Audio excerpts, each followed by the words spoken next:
ఓం శ్రీ గణేశాయ నమః. శ్రీమాత్రే నమః. శివాయ గురవే నమః. శ్రీకృష్ణ పరబ్రహ్మణే నమః. శ్రీరామాయ నమః. శ్రీ గురుభ్యో నమః. మోహనవాణి ఛానల్ ద్వారా ఈ కార్యక్రమాన్ని వీక్షిస్తూ ఉన్నటువంటి భక్తామ తల్లులకు తండ్రులకు ముందుగా నా యొక్క సాధువాదాలు. ఈ రోజున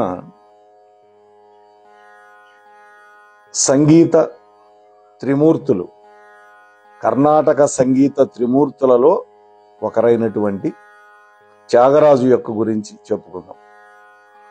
రేపు 18వ తేదీ పుష్య బహుళ పంచమి. ఈ సందర్భంగా త్యాగరాజస్వామి యొక్క ఆరాధనా ఉత్సవాలు యావత్ భారతదేశంలో జరుగుతాయి. ప్రముఖంగా తమిళనాడు, కర్ణాటక, ఆంధ్రప్రదేశ్ ఈ 3 రాష్ట్రాల్లో ఎక్కువగా జరుగుతాయి. మా చీరాల్లో కూడా శ్రీ భాగి నారాయణ శాస్త్రి గారు కొన్ని సంవత్సరాలుగా నిర్వహిస్తూ ఉన్నారు త్యాగరాజస్వామి యొక్క ఆరాధన ఉత్సవాలు. ఆ సందర్భాన్ని పురస్కరించుకొని ఆ మహాత్ముడైనటువంటి వాగ్గేయకారుడి యొక్క జీవితంలో జరిగినటువంటి కొన్ని విశేషాలని మనం ఈరోజు ప్రస్తావించుకునే ప్రయత్నం చేద్దాం. త్యాగరాజు సంగీతానికి రాజు. మామూలుగా రాజులంటే భూమిని పరిపాలించేవాళ్ళు ఎంతో మంది ఉంటారు. కానీ భక్తి అనేటువంటి సామ్రాజ్యాన్ని పరిపాలించినటువంటి రాజులు కొంతమంది ఉన్నారు. వాళ్ళల్లో త్యాగరాజు, అలాగే కంచెర్ల గోపరాజు, ఆయనే రామదాసు, అలాగే భక్త కవి పోతన్న గారు. వీళ్ళంతా భక్తి సామ్రాజ్యానికి రాజులు. వీళ్ళు భక్తి అనే సామ్రాజ్యాన్ని పరిపాలించినటువంటి మహాత్ములు. ఈ త్యాగరాజస్వామికి త్యాగయ్య అని, త్యాగ బ్రహ్మ అనేటువంటి పేర్లు కూడా ఉన్నాయి. నాదోపాసన ద్వారా భగవంతుణ్ణి తెలుసుకోవచ్చు, భగవంతుడి యొక్క దివ్య పథాన్ని చేరుకోవచ్చు అని నిరూపించినటువంటి వాగ్గేయకారుడు. వాగ్గేయకారులు అంటే వాళ్లే పాట రచిస్తారు, వాళ్లే దానికి స్వరాన్ని ఏర్పాటు చేసి కీర్తన కూడా వాళ్లే చేస్తారు. ఇటువంటి వాళ్ళని వాగ్గేయకారులు అంటారు. అటువంటి వాగ్గేయకారుల్లో మనకి త్యాగయ్య, అన్నమయ్య బాగా, అలాగే రామదాసు, వీళ్ళ ముగ్గురు కూడా వాళ్లే రచించారు కీర్తనలు, వాళ్లే పాడారు. అలా వాళ్ళు తరించిపోయారు. అయితే త్యాగరాజస్వామి ఎక్కువగా కీర్తనలు రాముడి మీద రాశాడు. ఎందుకని? ఆయన రామభక్తి పరాయణుడు. విశేషమైనటువంటి భక్తి రాముడి మీద ఉంది. అందుకని ఆ విశేషమైన భక్తిని తేటతెల్లం చేసుకుంటూ రాముడి మీద, వేదాల మీద, ఉపనిషత్తుల మీద ఆయనకున్న పట్టు కూడా మనకు అర్థమవుతుంది ఆయన కీర్తనలు మనం గనక వింటూ ఉంటే. ఉపనయనం జరిగిన తర్వాత ముందుగా తండ్రి గారు కొంత బోధ చేశారు. ఆ తర్వాత 18వ ఏట రామకృష్ణానంద పరబ్రహ్మం అనేటువంటి మహాత్ముడు ఉపదేశం చేసినటువంటి రామచంద్రమూర్తి యొక్క షడక్షరి మంత్ర ప్రభావం ఆయన మీద ఎక్కువగా ఉంది. అట్లాగే తన తల్లిగారు అలవరిచినటువంటి భక్తి, ఆమె ఇచ్చినటువంటి సంగీత జ్ఞానం బాల్యంలోనే అవి బీజాంకురాలై త్యాగరాజస్వామిలో మూర్తిభవించింది. ఈ మహాత్ముడు కర్ణాటక సంగీత త్రయంలో ఒకడు. మిగిలిన ఇద్దరు శ్యామశాస్త్రి గారు, ముత్తుస్వామి దీక్షితుడు. వీళ్ళ ఇద్దరు కూడా త్యాగరాజస్వామికి సమకాలికులే. అంతేకాదు, మరొక విశేషం ఏంటంటే వీళ్ళ ముగ్గురు కూడా తమిళనాడులో ఉన్నటువంటి తంజావూరు జిల్లా తిరువారూరుకు సంబంధించిన వాళ్ళే. మేము కూడా తిరువారూరు వెళ్ళి ఆ త్యాగరాజస్వామి యొక్క గ్రామం అంతా కూడా సందర్శించాం. అయితే తమిళనాడులో పుట్టి పెరిగినప్పటికీ కూడా గానం మాత్రం ఎక్కువగా తెలుగు సంస్కృతంలో సాగింది.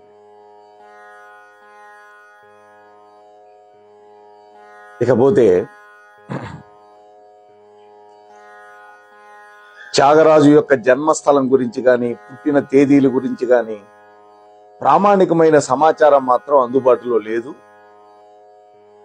కాకపోతే 1767 మే 4వ తేదీ ప్రస్తుతం తమిళనాడు రాష్ట్రంలో ఉన్న తంజావూరు జిల్లాకి దగ్గరలో ఉన్నటువంటి తిరువారూరు అనే గ్రామంలో పుట్టాడు అనేటువంటి విషయాలు మాత్రం అందుబాటులో ఉన్నాయి. తండ్రి పేరు కాకర్ల రామబ్రహ్మం, తల్లిగారి పేరు కాకర్ల సీతమ్మ గారు. ఈయన 3వ సంతానం. పుట్టినప్పుడు పెట్టినటువంటి పేరు ఏమిటంటే త్యాగబ్రహ్మం అని పెట్టారు. వీళ్ళు ములకనాడు తెలుగు బ్రాహ్మణులు అనేటువంటి విషయం కూడా ఉంది. భారద్వాజ గోత్రీకులని, త్రిలింగ వైదికులని, ఆపస్తంభ సూత్రులని, అట్లాగే త్యాగరాజస్వామి పూర్వీకులు ప్రస్తుతం మన ప్రకాశం జిల్లా కంభం మండలంలో ఉన్నటువంటి కాకర్ల అనేటువంటి గ్రామం నుంచి తంజావూరు పరిసర ప్రాంతాలకి వలస వెళ్లారు అనేటువంటి విషయం కూడా మనకి లభ్యం అవుతుంది సమాచారం. తండ్రి గారు అనేటువంటి రామబ్రహ్మం గారు తంజావూరును పరిపాలించే ప్రభు అయినటువంటి శరభోజి మహారాజు యొక్క కొలువులో ఉండేవారు. అలాగే త్యాగరాజస్వామి తాతగారు గిరిరాజ కవి, ఆయన కూడా వాగ్గేయకారుడే. ఇతని గురించి, తాతయ్య గురించి త్యాగయ్య గారు తన బంగాళ రాగ కృతిలో గిరిరాజ సుత్త తనయ అనేటువంటి తన తాతగారిని కూడా కీర్తించాడు. త్యాగరాజు విద్యాభ్యాసం కోసం రామబ్రహ్మం గారు తిరువారూరు నుంచి తిరువయ్యూరుకి వెళ్ళారు. తిరువయ్యూరు అనే చోటకి వెళ్ళారు. త్యాగరాజస్వామి అక్కడ సంస్కృతాన్ని, వేదాంగాలని అభ్యాసం చేశారు. ఆ తర్వాత సొంటి వెంకటరమణయ్య గారి దగ్గర సంగీత విద్య అభ్యసించారు. వెంకటరమణయ్య త్యాగయ్య యొక్క చాకచక్యతని, ఆ నాదోపాసన విధానాన్ని గమనించి చాలా శ్రద్ధగా పాఠాలు చెప్పారు. శిష్యుడి యొక్క నేర్చుకునేటటువంటి విధానం గురువు గారికి మరింత ఆసక్తి కలుగుతుంది నేర్పించాలని. అయితే త్యాగరాజస్వామి యొక్క తండ్రి చిన్న వయసులోనే కాలం చేశారు. కాబట్టి మిగిలినటువంటి ఇద్దరు అన్నయ్యల మధ్య జరిగినటువంటి భాగ పరిష్కారాల్లో వాళ్ళు ఏమైనా ఆస్తులు పంచుకున్నారు. త్యాగయ్య భాగానికి వాళ్ళ కులదైవం అనేటువంటి శ్రీరామ లక్ష్మణుల విగ్రహాలు వచ్చాయి. ఆ ప్రతిమలని అత్యంత భక్తితో పూజించుకుంటూ ఉన్నాడు. నాకు ఇదే భాగ్యం అనుకున్నాడు. త్యాగయ్య జీవితం అంతా కూడా ఉంచి వృత్తిని అవలంబించి సామాన్యంగా సాగించారు. తన మిగిలిపోయినటువంటి సమయం అంతా కూడా తన ఇష్టదైవమైనటువంటి శ్రీరామచంద్రుడి మీద కృతులు రచించడంలోనే నిమగ్నమైంది. ఇంకొక విశేషం ఏంటంటే త్యాగరాజస్వామి 96 కోట్ల శ్రీరామనామాలు జపించాడు. దానివల్ల వారి యొక్క జన్మ తరించిపోయింది. అలాగే రామచంద్రమూర్తి యొక్క ఆశీర్వచనం కూడా పొందాడు అనేటువంటి కథనాలు మనకు కనిపిస్తాయి.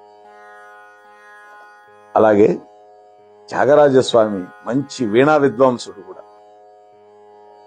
18 సంవత్సరాల వయసులో త్యాగరాజుకి పార్వతి అనేటువంటి ఒక యువతితోటి వివాహం జరిపారు. కానీ త్యాగయ్యకి 23 ఏళ్లు వచ్చేసరికి భార్య మరణించింది. ఆ తరువాత ఆ పార్వతి గారి యొక్క సోదరి అయినటువంటి కమలాంబాదేవిని వివాహం చేసుకున్నాడు. ఈ దంపతులకి సీతామహాలక్ష్మి అనేటువంటి ఒక కూతురు పుట్టింది. ఈమె ద్వారా త్యాగరాజుకు ఒక దౌహిత్రుడు, ఒక మనవడు కూడా పుట్టాడు. కానీ యవ్వనంలోకి అడుగు పెట్టక ముందే మరణించాడు. కాబట్టి త్యాగరాజస్వామికి ఖచ్చితమైనటువంటి వారసులు ఎవరు లేరు. కానీ ఆ మహాత్ముడు ఏర్పరిచినటువంటి సంప్రదాయం మాత్రం ఈనాటికి తామర తంపరగా కొనసాగుతుంది. శిష్యులు ప్రశిష్యులు ఇలా తామర తంపరగా ఉంది. ఇంకా త్యాగరాజ స్వామి యొక్క సంగీత ప్రతిభ ఎలా ఉంటుంది? ఇందాక చెప్పుకున్నాం కదా, మొట్టమొదట గురువు సొంటి వెంకటరమణయ్య గారు. చాలా చిన్న వయసులోనే మొదలుపెట్టారు. 13 ఏళ్ల చిన్న ప్రాయంలోనే త్యాగరాజు నమో నమో రాఘవ అనేటువంటి కీర్తనను దేశిక తోడి రాగంతో స్వరపరిచారు. గురువు అయినటువంటి సొంటి వెంకటరమణయ్య గారి ఇంట్లోనే చేసినటువంటి కచేరీలో ఎందరో మహానుభావులు అనే కీర్తనను తానే రచించి స్వరపరిచి పాడారు. పంచరత్న కీర్తనల్లో ఇది కూడా ఒకటి. ఇది లేకుండా కచేరీ ఎక్కడ జరగదు. పంచరత్న కీర్తనలు పాడతారు. ఈ పాటకి వెంకటరమణయ్య గారు చాలా సంతోషపడి త్యాగరాజులో ఉండేటువంటి బాల మేధావిని గుర్తించి తంజావూరు రాజుగారి చెప్పాడు. ఆ రాజుగారు సంతోషపడి అనేక ధన కనక వస్తువాహనాలని రాజ లాంఛనాలతోటి త్యాగరాజుకి పంపించి సభకు ఆహ్వానించాడు. కానీ త్యాగరాజు స్వామి ఒకే మాట చెప్పాడు, తనకు నిధి కంటే కూడా రాముడి యొక్క సన్నిధే సుఖం అన్నాడు. ఆ కానుకలన్నిటినీ నిర్ద్వంద్వంగా త్రోసిపుచ్చాడు. చూసారా, నిర్ద్వంద్వంగా. అప్పుడే రాసిన పాట నిధి చాలా సుఖమా అనేటువంటి కీర్తన వచ్చింది. సంగీతాన్ని భగవంతుడి యొక్క ప్రేమను పొందే మార్గంగా త్యాగరాజు భావించాడు తప్ప డబ్బు సంపాదించే మార్గంగా ఆయన చూడలేదు. సంగీతంలోని రాగం తాళం వాటి మీద తన ప్రావీణ్యాన్ని చూపించుకోవడానికే కాకుండా భగవంతుడి యొక్క దివ్య నామాలను చెప్పడానికి, భగవంతుడి యొక్క దివ్య లీలలను కీర్తించడానికి ఒక సాధనంగా మాత్రమే చూశారు త్యాగరాజస్వామి.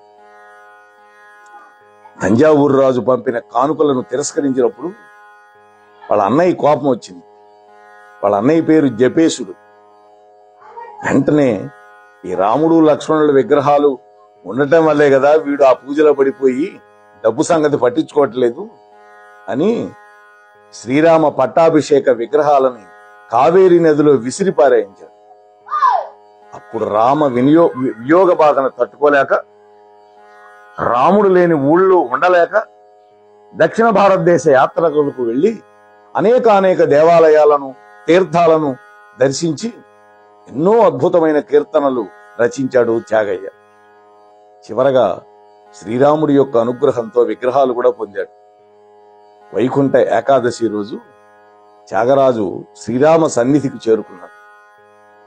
అంత గొప్పవాడు ఆయన. అయితే త్యాగరాజస్వామి జీవితంలో జరిగినట్లుగా కొన్ని విశేషాలు ప్రాచుర్యంలో ఉన్నాయి. ఏమిటంటే అండి, దేవర్షి అయినటువంటి నారదుడే స్వయంగా భూలోకానికి వచ్చి మారువేషంలో సంగీతంలో రహస్యాలన్నీ చెప్పి స్వరార్ణవము అనేటువంటి గ్రంథాన్ని ఇచ్చాడని, ఆ సందర్భంలో త్యాగరాజు చెప్పినటువంటి కృతిగా పంచరత్న కృతులలో 3వదైనటువంటి సాధించేనే అని కీర్తన రచించాడని చెబుతారు. ఈ పుస్తకం వల్ల త్యాగయ్య సంగీతంలో అత్యుత్కృష్టమైనటువంటి విషయాలు తెలుసుకున్నట్టుగా ఉంది. శంకరాభరణంలోని స్వరరాగ సుధారసం అనేటువంటి కృతిలో ఈ గ్రంథం గురించి త్యాగయ్య పేర్కొన్నారు. త్యాగరాజు 24,000 కీర్తనలు రచించారు. దివ్యనామ సంకీర్తనలు, ఉత్సవ సంప్రదాయ కీర్తనలు అనేటువంటి బృంద కీర్తనలు కూడా రచించారు. ప్రహ్లాద భక్త విజయం, నౌకా చరిత్రం అనేటువంటి సంగీత నాటకాలు కూడా రచించారు. ఇక త్యాగరాజు స్వామి యొక్క జీవితంలో జరిగినటువంటి ఒక 2-3 ఘటనలు చూస్తే, మొట్టమొదటిది, త్యాగరాజు తన రామచంద్రుడి యొక్క పూజా విగ్రహాలు వాళ్ళ అన్నయ్య నదిలో పారేసినప్పుడు ఒక పాట పాడారు, ఎందు దాగినావో. పాటంతటవి పైకి లేచి వచ్చినాయి నీళ్లలో. అలాగే తిరుపతి వెళ్లారు ఒకసారి త్యాగరాజస్వామి. సమయం అయిపోయిందని తెర వేసేశారు. రేపే దర్శనం అన్నారు.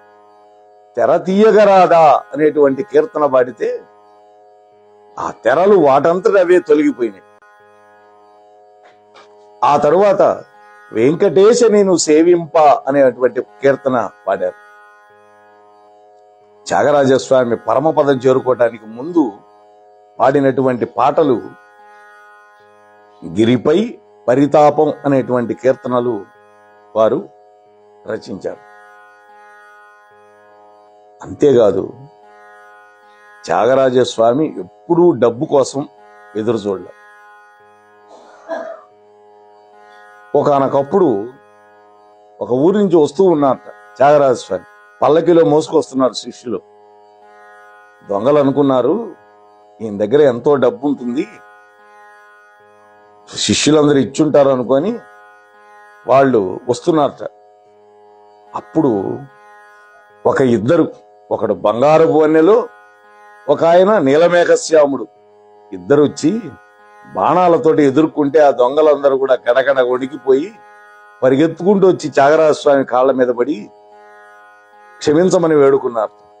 ఏమిటయ్యా మీకు ఏం జరిగింది అంటే, మీ దగ్గర సొమ్ముగా చేద్దామని మేము వస్తుంటే ఒక ఆజానుబాహుడైనటువంటి నీలమేఘ శ్యాముడు, ఒక బంగారపు వన్యకాడు ఇద్దరు వచ్చి మమ్మల్ని ఎదుర్కొన్నారు. మిమ్మల్ని శరణు కోరమంటే మీ దగ్గరకు వచ్చామన్నారు. ఆహాహా, ఎంత భాగ్యవంతులు మీరు! ఇన్నాళ్ళు నేను కీర్తనలు చేసినా రామనామం జపించినా నాకు దర్శనం ఇవ్వలేదే, అటువంటి వాడు మీకు దర్శనం ఇచ్చాడు అంటే మీ జన్మ ధన్యం అన్నాడు. అలాంటి ఘటనలు జరిగినాయి ఆయన జీవితంలో. అలాగే వారి సమాధి చెందినటువంటి విషయం ఏంటంటే, త్యాగరాజస్వామి వారి యొక్క మహాభక్తురాలు ఒక ఉంది, బెంగుళూరు నాగరత్నమ్మ గారు. ఆమె కావేరీ నది ఒడ్డున శిథిలావస్థలో ఉన్నటువంటి స్వామివారి సమాధిని చూసి బాధపడి ఆ స్థలాన్ని, దాని చుట్టూ ఉన్న ప్రదేశాన్ని తంజావూరు రాజుల ద్వారా, రెవెన్యూ అధికారుల ద్వారా తన యొక్క వశం చేసుకొని దాన్ని బాగు చేయించి అక్కడ గుడి, ఆ గోడలు కట్టించారు. మద్రాసులో ఉన్న తన ఇంటిని అమ్మేసి రాత్రి అనక పగలనక అనేక వ్యయ ప్రయాసాలు కోర్చి అక్కడ దేవాలయ నిర్మాణాన్ని కూడా చేయించింది ఆ తల్లి. 1921 అక్టోబర్ 27వ తేదీ పునాదిరాయి వేస్తే 1925 జనవరి 7 ఆ గుడి యొక్క కుంభాభిషేకం జరిగింది. అంటే దాదాపు 3.5 సంవత్సరాలు పట్టింది. అలాగే అక్కడ కొంచెం స్థలం తక్కువగా ఉండటం వల్ల ఇంకా కొంత భూమిని కొని ఒక మంటపం, ఒక వంటశాల 1938లో నిర్మాణం చేయించారు. ఈ నిర్మాణాలతో ఆమె సంపద, ఆమె ఆభరణాలు మొత్తం హరించుకుపోయింది. కానీ గురువు పట్ల ఉండేటటువంటి ఆ ప్రేమ, భక్తి ఆమెలో అంత ఉన్నాయి. 1946లో త్యాగరాజస్వామి మీద ఒక సినిమా తీశారు చిత్తూరు నాగయ్య గారు. అప్పుడు నాగరత్నమ్మ గారిని కలిశాడు ఆయన. ఆమె సలహా మీద నాగయ్య గారు త్యాగరాజ నిలయం అనేటువంటి ఒక సత్రాన్ని కూడా కట్టించాడు. మహానుభావుడు చిత్తూరు నాగయ్య గారు. ఇక వారి యొక్క రచనలు ఏంటంటే, రామేతి మధురవాచం అన్నట్లుగా 96 కోట్ల సార్లు రామనామాన్ని జపించాడు. అలాగే భూలోక నారదుడైనటువంటి త్యాగరాజస్వామి నారదుడి వల్ల మంత్రోపదేశం పొందాడు. ఆ అనుగ్రహం, ఆ ప్రాభవంతో స్వరార్ణవం, నారదీయం అనేటువంటి 2 సంగీత రహస్యార్థ శాస్త్ర గ్రంథాలు రచించారు. అలాగే పంచరత్న కృతి సందేశం. శ్రీ త్యాగరాజస్వామి రచించినటువంటి కృతులని ప్రాపంచికం, తాత్వికం, కీర్తనం, నిత్య అనుష్ఠానం అనేటువంటి వర్గీకరణ చేయొచ్చు. త్యాగరాజస్వామి కీర్తనల్లో ఘనరాగ పంచరత్న కీర్తనలు చాలా చాలా ముఖ్యం. శ్రీ త్యాగరాజస్వామి రామభక్తామృతాన్ని సేవించాడు. కర్ణాటక సంగీత సంప్రదాయంలో అనేకమైన కృతులని మధుర కీర్తనలుగా మలిచి సంగీత సాహిత్య రసజ్ఞుల యొక్క హృదయాలలో చిరస్థాయిగా, చిరంజీవిగా నిలిచిపోయారు. త్యాగరాజస్వామి ఆరాధన ఉత్సవాల్లో విశేషంగా ఇప్పటికీ పంచరత్న కీర్తనలు ఆలపించడం అనేది ఒక సంప్రదాయం. త్యాగరాజ స్వామి రచించినటువంటి కీర్తనలు 800. వీటిల్లో చాలా వరకు అతని యొక్క మాతృభాష తెలుగులో రాసినవే, కొన్ని సంస్కృతంలో రచించారు. కానీ ఈ కీర్తనలు మాత్రం ఆంధ్రదేశంలో కంటే కూడా కర్ణాటక సంగీతంలో, తమిళనాడులో చాలా చాలా ప్రాచుర్యం పొందినాయి. సంస్కృతంలో రచింపబడినటువంటి జగదానందకారక అనేటువంటి కీర్తన శ్రీరామచంద్రమూర్తికి ఉన్నటువంటి 108 అష్టోత్తర శతనామాలు ప్రస్తావిస్తుంది ఆ కీర్తన. అలాగే ప్రహ్లాద భక్తి విజయం, నౌకా చరిత్రం అనేటువంటి నాట్య రూపకాలను కూడా రచించారు. త్యాగరాజస్వామి కీర్తనల పూర్తి పట్టిక కోసం మనం త్యాగరాజస్వామి కీర్తనలు అనేటువంటి వ్యాసం కనుక చదివితే మనకు అర్థమవుతుంది. అలాగే త్యాగరాజస్వామి యొక్క క్షేత్రాలకు వెళ్ళినప్పుడు ఆయన అనేక క్షేత్రాలు దర్శించాడు కదా, ఆ సందర్భంలో ఆ క్షేత్రాల మీద, ఆ క్షేత్రంలో ఉన్నటువంటి భగవంతుడి మీద అనేకమైనటువంటి కృతులు కూడా రచించాడు.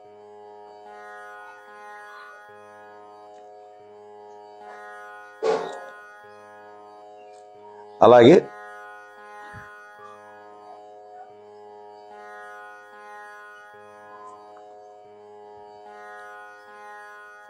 పంచరత్న కీర్తనలు అని చెప్పుకున్నాం కదా, అందులో మొట్టమొదటిది జగదానందకారక, రెండోది దుడుకు గల, మూడవది సాధించేనే, 4 ఎందరో మహానుభావులు,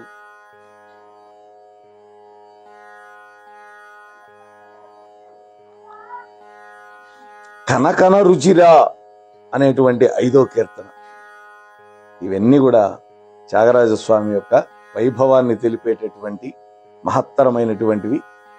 రేపు జనవరి 18 పుష్య బహుళ పంచమి రోజు వారి యొక్క ఆరాధన ఉత్సవాలు జరుగుతున్నటువంటి సందర్భంలో ఈ కొన్ని విషయాలు మీతో పంచుకునే ప్రయత్నం చేశాను. ఇప్పటి వరకు విన్న మీ అందరికీ కూడా నా యొక్క కృతజ్ఞతలు, ధన్యవాదాలు తెలియజేసుకుంటున్నాను. మోహన్ వాణి తెలుగు పాడ్కాస్ట్ వింటున్న శ్రోతలందరికీ హృదయపూర్వక ధన్యవాదాలు. ఏమండోయ్, ఇప్పటివరకు మన ఛానల్కి సబ్స్క్రైబ్ చేసుకోకపోతే ఈ క్షణమే వెంటనే సబ్స్క్రైబ్ చేసుకుని ఆ పక్క నుండి బెల్ బటన్ని మ్రోగించండి. అప్పుడు నేను చేసే అప్డేట్స్ అన్నీ మీ ముందు ప్రత్యక్షమవుతాయి.